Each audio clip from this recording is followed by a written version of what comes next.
সুপ্রিয় দর্শক, রাজধানীর ঢাকা শ্যামবাজার থেকে আজকে মুড়ি কাটা এবং কি রসুন আলুর দরদাম জানিয়ে দেওয়ার জন্য রয়েছি ঢাকা শ্যামবাজার। প্রিয় দর্শক, জানিয়ে দেব আজকে মুড়ি কাটা পেঁয়াজের বাজার দর আজকে এবং কি এলসি পেঁয়াজের বাজারের দাম দর জানিয়ে দেবো আজকের এই বাজারে। এদিকে পাটের বস্তায় রয়েছে আলু। প্রিয় দর্শক, এই যে মুড়ি কাটা পেঁয়াজ যা আজকের বাজারে 60 টাকা থেকে শুরু করে 70 টাকা ভিতরে বেচা বিক্রি চলছে, এমনকি নিম্নমানের মুড়ি কাটা পেঁয়াজ 50 থেকে 55 টাকার ভিতরে।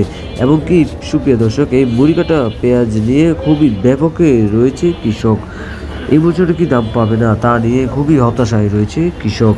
এবছর কি তাদের ন্যায্য দাম সরকার দেবে না, নাকি এবছর লস খেয়ে মাটিতে গড়াগড়ি করতে হবে আবারও। প্রিয় দর্শক, কৃষকের লোনের পর লোন, মাথার ঘামের পায়ের তলে ঘামের জল ভরে রয়েছে। এবং কি এই ছিল আজকের ঢাকা শ্যামবাজার, এবং কি সামনের ভিডিওগুলো সরাসরি ফোকাস করে দেখতে থাকুন।